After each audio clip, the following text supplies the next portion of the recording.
प्राचीन भारतीय वैदिक ज्योतिष विज्ञान की इस ऑनलाइन निःशुल्क कक्षा में मैं डॉक्टर रविशंकर रवि आप सभी लोगों का हार्दिक स्वागत करता हूं हमारे YouTube चैनल कल, आज और कल पर। दोस्तों, ज्योतिष विज्ञान को सीखते सीखते अब हम काफ़ी आगे निकल आए हैं।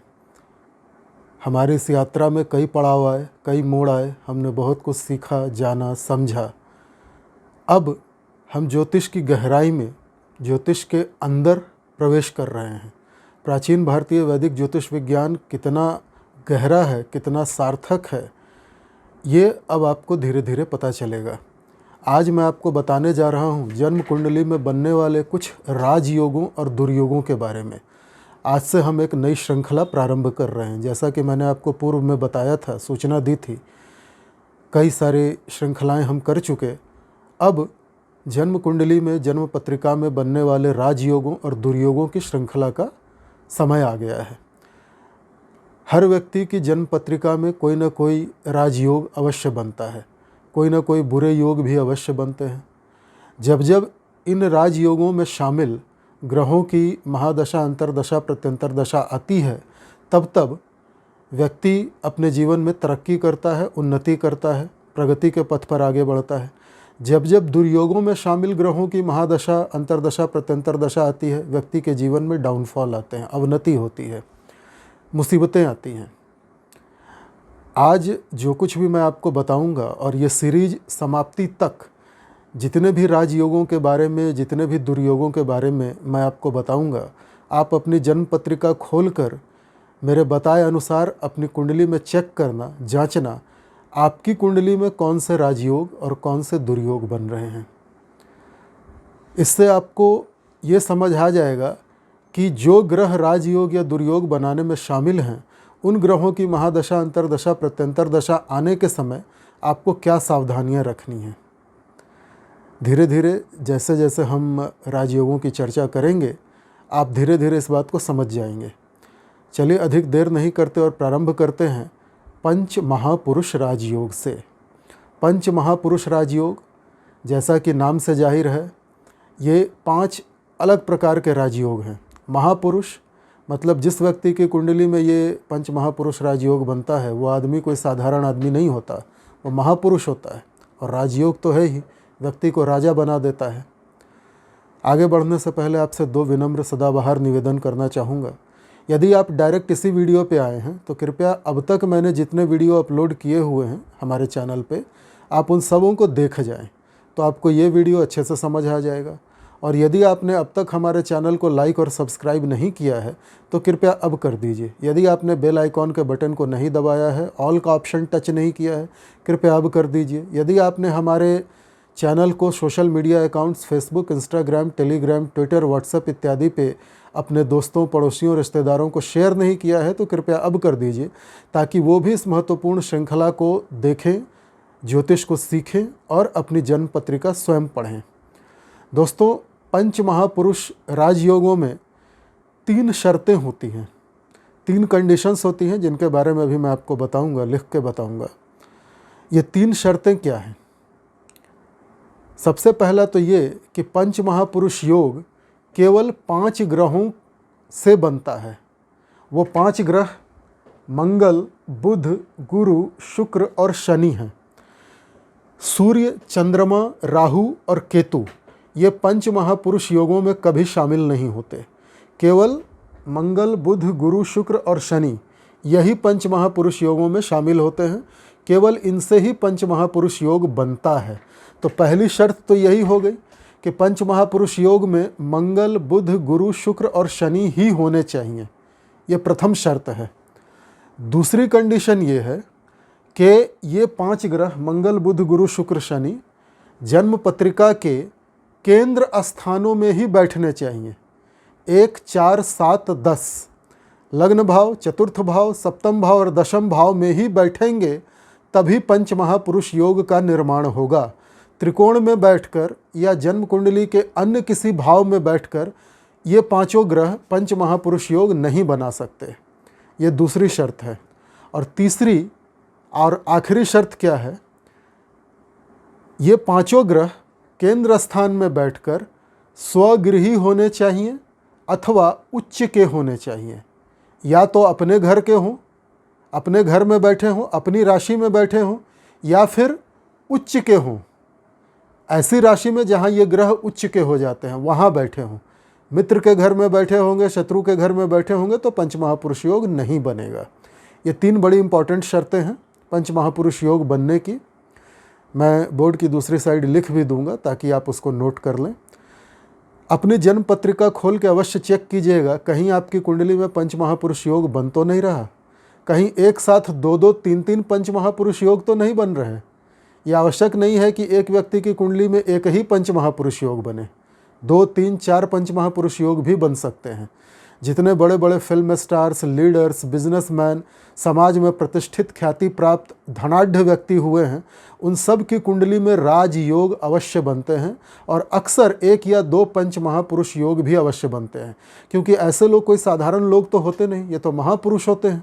टाटा, बिरला, अंबानी, अमिताभ बच्चन, नरेंद्र मोदी या और भी ऐसे कई सारे नेता, क्रिकेटर्स, फुटबॉलर्स, या आपके शहर के कोई बड़े धनाढ्य व्यक्ति, बहुत पैसे वाले रईस लोग, ऐसे लोगों की कुंडली में पंचमहापुरुष योग आमतौर पे पाया जाता है। अन्य कई प्रकार के राजयोग भी बनते हैं, धर्म कर्माधिपति योग, गजकेसरी योग, बहुत सारे योग हैं। मैं एक एक करके सबके बारे में बताऊंगा आपको। तो अपनी कुंडली खोल के ज़रूर चेक कीजिएगा, कहीं आप ही तो अगले टाटा, बिरला, अंबानी नहीं हैं, कहीं आप ही तो अपने शहर के अगले धन्ना सेठ नहीं हैं। तो ये चेक ज़रूर कीजिएगा। चलिए शुरू करते हैं।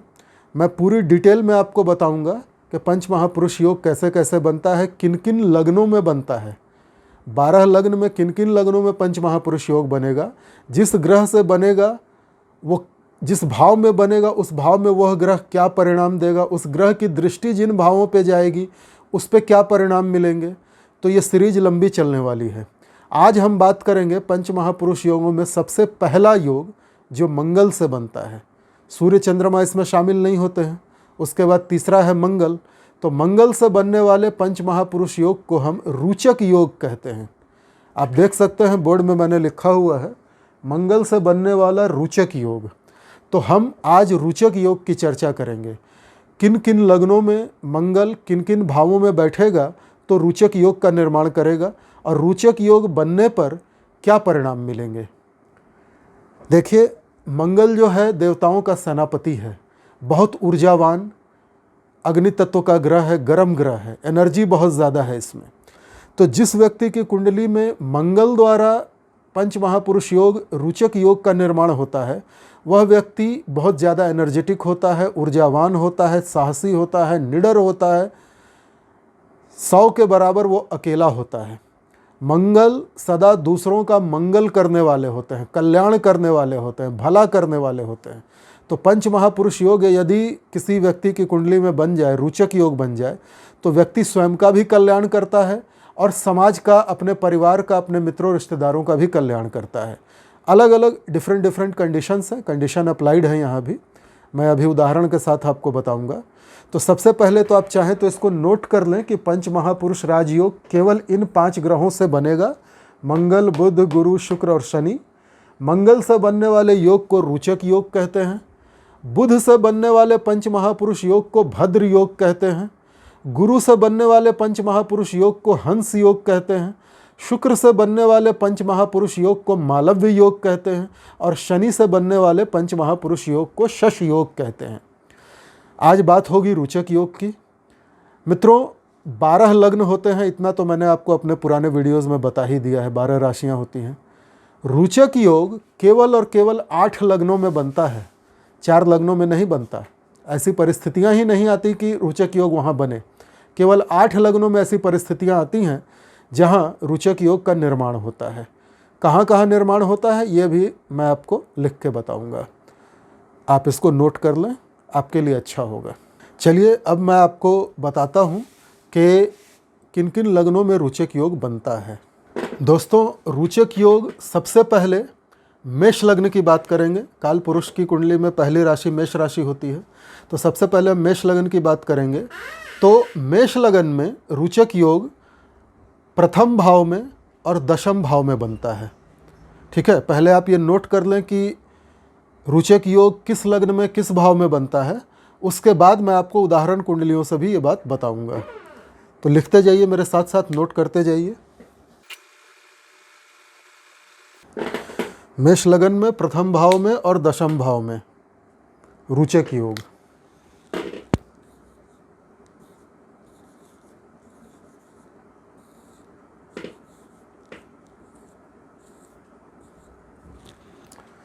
ठीक है।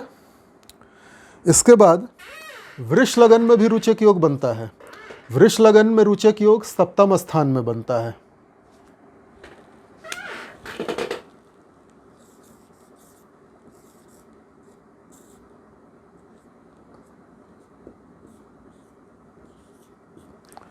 वृष लगन में सप्तम स्थान में बनेगा रोचक योग। इसके बाद मिथुन लगन में रोचक योग नहीं बनेगा। फिर किस लगन में बनेगा? कर्क लगन में। कर्क लगन में रोचक योग बनेगा सप्तम और दसम स्थान में। कर्क लग्न में सप्तम और दसम स्थान में, सप्तम और दसम स्थान में बनेगा रोचक योग कर्क लगन में। सिंह लगन में भी बनेगा रोचक योग चतुर्थ स्थान में। चतुर्थ स्थान में बनेगा रोचक योग। इसके बाद कन्या लगन में रोचक योग नहीं बनता। बुध के लग्न मिथुन और कन्या में रोचक योग नहीं बनता। अब ये बनेगा कहाँ? सीधा तुला लग्न में, चतुर्थ और सप्तम में। तुला लग्न में कहाँ बनेगा? चतुर्थ और सप्तम में। कैसे? देखिए, चतुर्थ और सप्तम में बनेगा तुला में। वृश्चिक लगन में भी बनेगा रोचक योग लग्न में। वृश्चिक लगन में पहले स्थान में बनेगा, लग्न में बनेगा। ये आप नोट करते जाइए साथ साथ, किस किस लग्न में किस किस भाव में बनेगा। अभी उदाहरण कुंडली से बताऊंगा आपको कैसे बनेगा। मकर लगन में लग्न में और चतुर्थ में रोचक योग बनेगा। मकर लग्न में कहाँ बनेगा? लग्न में और चतुर्थ में। लग्न और चतुर्थ में मकर लग्न में बनेगा। इसके बाद कुंभ लगन में भी बनेगा रोचक योग दशम स्थान में। कुंभ लगन में बनेगा रोचक योग दशम स्थान में। ठीक है। तो ये 8 लग्न होते हैं जहाँ पे रोचक योग का निर्माण होता है। आप इसको नोट कर लीजिए, फिर मैं आपको कुंडली बना के बताता हूँ। अब देखिए, मेष लग्न में रोचक योग कहाँ बनता है? लग्न और दशम स्थान में। कैसे? मान लीजिए ये आपकी जन्म कुंडली है। कुंडली थोड़ी ख़राब बन रही है क्योंकि मैं वो रूलर का प्रयोग नहीं कर रहा हूँ। अब मान लीजिए ये मेष लग्न है, तो 3 शर्तें हैं रोचक योग बनने की। पहला तो कि मंगल बुध गुरु शुक्र पंच महापुरुष योग बनने की 3 शर्तें हैं। मंगल बुध गुरु शुक्र शनि होने चाहिए। रोचक योग के लिए मंगल की आवश्यकता है। दूसरी शर्त यह है कि केंद्र में होना चाहिए। और तीसरी शर्त यह है कि अपने ही घर का होना चाहिए या फिर उच्च का होना चाहिए, स्वगृही या उच्च का। अब मान लीजिए कि यहाँ लग्न में मेष लगन है, यहाँ पे अगर मंगल बैठ जाए केंद्र में, ये केंद्र स्थान भी है और मंगल की अपनी राशि भी है मेष राशि, यहाँ पे यदि मंगल विराजमान हो जाए तो रोचक योग बनने की 3 शर्तें पूरी हो रही हैं। मंगल से बन रहा है, केंद्र स्थान लग्न में बन रहा है और मंगल की अपनी राशि में बन रहा है। ठीक है। तो 3 शर्तें पूरी हो गई, तो मेष लगन में लग्न स्थान में रोचक योग बनेगा। दूसरा कहाँ बनेगा? दशम स्थान में, 10th हाउस में। 10th हाउस में कहाँ बनेगा? दशम में मंगल उच्च का हो जाएगा। यहाँ दशम स्थान में यहाँ पे मकर राशि आएगी। 10 में मंगल उच्च का होता है। ठीक है। अब यदि मंगल यहाँ विराजमान हो जाए आकर के, ठीक है, तो 3 शर्तें पूरी हो रही हैं। मंगल से बन रहा है पंच महापुरुष योग, केंद्र में बन रहा है और उच्च के घर में है। यहाँ स्वगृही है, यहाँ उच्च का है। 3 शर्तें पूरी हो गई, रोचक योग बन गया मेष लगन में। अब इसी प्रकार से वृष लगन में आते हैं। कहाँ कहाँ बनेगा? अब लग्न हो गया वृष। ठीक है। वृष लगन में केवल एक स्थान है जहाँ पे रोचक योग का निर्माण होगा। वो स्थान है सप्तम स्थान। 2 3 4 5 6 7 8, ये यहाँ पे आएगी वृश्चिक राशि जो मंगल की खुद की राशि है। यहाँ पे यदि मंगल बैठ जाए तो रोचक योग बन जाएगा सप्तम में। मैंने बताया था ना, वृष लगन में सप्तम में बनता है। केवल यही एक कंडीशन है वृष लगन में जहाँ रोचक योग बनेगा। अब आते हैं मिथुन लगन में। मिथुन लगन में रोचक योग बनता ही नहीं है, क्योंकि मिथुन लगन में केंद्र स्थान में मंगल कभी भी न स्वगृही होगा न उच्च का होगा, इसलिए यहाँ पे नहीं बनेगा। अब कर्क लगन में आते हैं। कर्क लगन में सप्तम और दशम दो परिस्थितियाँ बनेंगी कर्क लगन में, जहाँ मंगल रोचक योग बनाएगा। कर्क लगन सप्तम और दशम, ठीक है। चलिए देखते हैं। लग्न हो गया कर्क। अब कर्क लगन में 4, 5, 6, 7, 8, 9, 10 यहाँ आ जाएगी मकर राशि सप्तम भाव में। मंगल यहाँ उच्च का हो गया, केंद्र में है और मंगल है, इसलिए रोचक योग बन गया। और दशम भाव में 11, 12, 1 दशम भाव में आ जाएगी इसकी खुद की राशि मेष। अब यदि मंगल यहाँ बैठ जाए तो वो स्वगृही हो गया, केंद्र में है और मंगल है, तो रोचक योग की तीनों शर्तें पूरी हो गई। कर्क लगन में रोचक योग कहाँ बना? सप्तम में और दशम में। क्लियर। अब सिंह लगन में आते हैं। सिंह लगन में रोचक योग बनेगा चतुर्थ स्थान में। कैसे? लग्न हो गया सिंह, 5, 6, 7, 8 चतुर्थ स्थान में आ गई वृश्चिक राशि। यहाँ पे मंगल खुद आकर के बैठ जाए, हो गया रोचक योग बन गया ना। चतुर्थ स्थान में 5, 6, 7, 8 केंद्र में है, अपने घर का है और मंगल है, तो रोचक योग बन गया। इसी प्रकार से कर्क, सिंह, ये सिंह लगन है।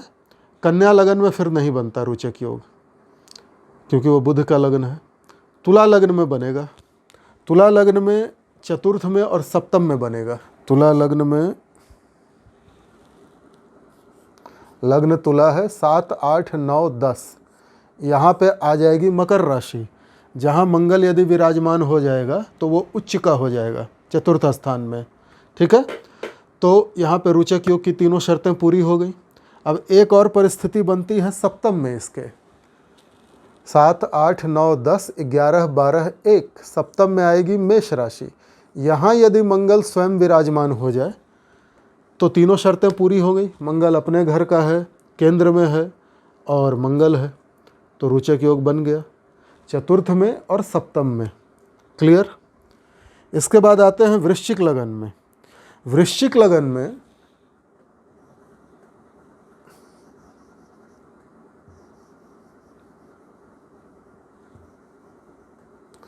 केवल एक परिस्थिति ऐसी बनती है जहाँ पे रोचक योग का निर्माण होगा, और वो परिस्थिति क्या है कि मंगल लग्न में बैठा हो। ठीक है, केवल वृश्चिक लगन में यही एक कंडीशन है जहाँ मंगल केंद्र में होगा, स्वगृही होगा और रोचक योग बनाएगा। बाकी के जितने भी भाव हैं उनमें रोचक योग यहाँ नहीं बनेगा। ठीक है, वृश्चिक हो गया। इसके बाद धनु लगन। धनु लगन में रोचक योग नहीं बनता है। ठीक, कोई ऐसी परिस्थिति नहीं आएगी जहाँ मंगल केंद्र में बैठे स्वगृही हो या उच्च का हो और रोचक योग बनाए। इसके बाद आते हैं मकर लगन। मकर लगन में रोचक योग बनेगा। कहाँ बनेगा? मकर लगन में लग्न में बनेगा और चतुर्थ में बनेगा। कैसे?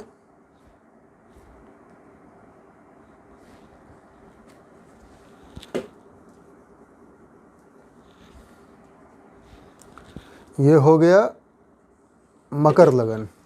लग्न में यदि मंगल बैठ जाए तो तीनों शर्तें पूरी हो गई। उच्च का हो गया, केंद्र में है और मंगल है, रोचक योग बन गया। दूसरा स्थान है चतुर्थ स्थान, 10, 11, 12, 1 यदि मंगल यहाँ बैठ जाए स्वगृही होके तो भी रोचक योग बन जाएगा। यहाँ तीनों शर्तें पूरी हो गई।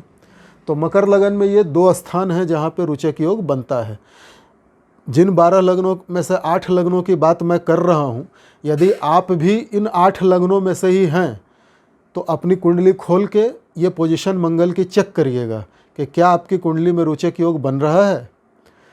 मकर लगन के बाद कुंभ लगन में बनेगा। फिर केवल एक स्थिति ऐसी है जहां कुंभ लगन में रोचक योग बनेगा, वो है दशम स्थान।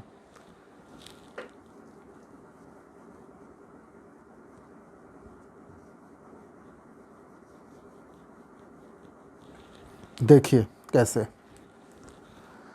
यह है कुंभ लगन 11, 10, 9, 8। दशम स्थान में आएगी वृश्चिक राशि। वृश्चिक राशि मंगल की अपनी राशि है, इसलिए यहाँ पे यदि मंगल बैठ जाएगा तो ये रोचक योग की तीनों शर्तें पूरी करेगा और रोचक योग बनाएगा। केवल कुंभ लगन में यही एक दशम स्थान ही है जहाँ रोचक योग बनेगा। मीन लगन में फिर रोचक योग नहीं बनता है। मिथुन, कन्या, धनु और मीन में रोचक योग नहीं बनेगा, बाकी के 8 लग्नों में बनेगा। तो आप अपनी जन्म कुंडली खोल के चेक कर सकते हैं।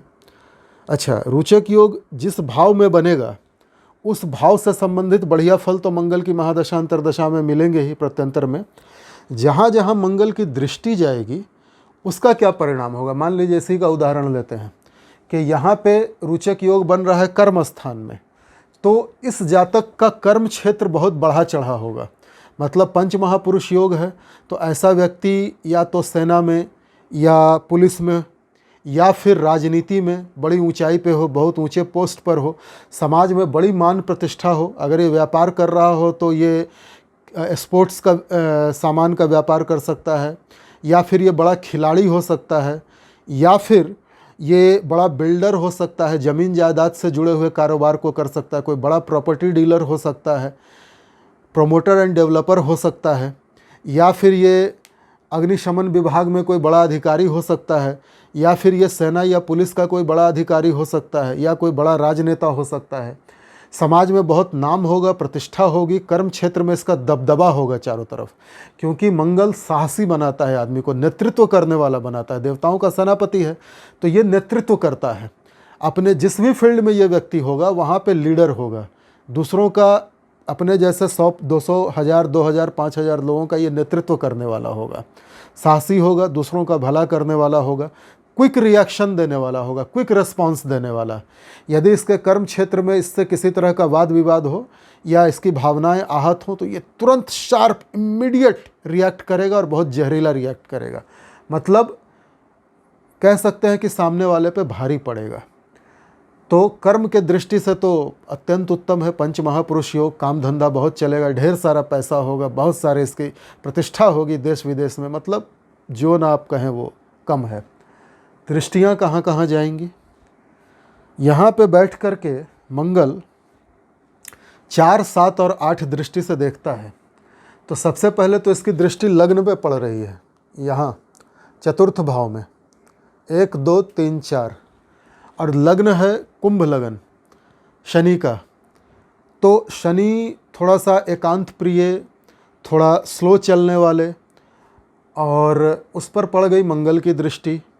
तो इसके शरीर में रक्त का प्रवाह बहुत ज़्यादा होगा, एनर्जेटिक होगा आदमी, लोनलीनेस होगी इसमें, थोड़ा एकांत प्रिय होगा, थोड़ा अंतर्मुखी टाइप का भी हो सकता है, पर उत्साह, एनर्जी बहुत ज़्यादा रहेगी। और ये काम को ठहर के धीर गंभीरता पूर्वक विचार करके उसके बाद फिर फुल जोश में काम करेगा। इम्यूनिटी बढ़ी चढ़ी रहेगी, जल्दी बीमार नहीं पड़ेगा, कद काठी अच्छी होगी, शरीर से मजबूत होगा, उत्साही होगा, मन प्रसन्न रहता होगा हमेशा। तो ऐसी सारी क्वालिटीज़ इसमें आएंगी। बदन अच्छा खासा होगा, भरा भरा बदन, ताकतवर शरीर। सप्तम दृष्टि इस मंगल की पड़ेगी चतुर्थ स्थान पे, यहाँ से यहाँ 11, 12, 1, 2, ये हो गई वृष राशि। ठीक है, तो वृष राशि है, सप्तम दृष्टि पड़ रही है, जमीन जायदाद का लाभ होगा, माता से प्रेम होगा, घर की माता समान महिलाओं से सम्मान मिलेगा, सुख सुविधा के साधन जुटा लेगा, क्योंकि पंच महापुरुष योग में है। कई सारी गाड़ियां होंगी, कई सारी लैंडेड प्रॉपर्टी होगी, कई सारे फ्लैट, मकान, दुकान होंगे इसके। धनाढ्य व्यक्ति होगा, घर में सुख शांति होगी, लग्जरियस लाइफ होगी इसकी, लग्जरी की हर चीज़ इसके घर में उपलब्ध होगी। ये हुआ सप्तम दृष्टि का कमाल। अष्टम दृष्टि इसकी कहाँ जा रही है? पंचम भाव पे, यहाँ मिथुन राशि पर। ये इसकी अष्टम दृष्टि यहाँ आएगी। अब क्या होगा, मिथुन राशि इसकी शत्रु राशि है। हो सकता है इसको शिक्षा में थोड़ी रुकावट आए, नेचुरल टैलेंट जो पूर्व जन्म के जो संचित कर्म हैं उनका फल मिलने में इनको देर मिले, संतान से थोड़ी वैमनस्यता हो, संतान से थोड़े झगड़े वगैरह हों आगे चल के, सरकारी नौकरी वगैरह में कई बार बाधा आती है। पर फिर भी चूँकि पंच महापुरुष योग में शामिल है मंगल, तो ये जो जितने निगेटिव रिज़ल्ट हैं वो थोड़े ही मिलेंगे।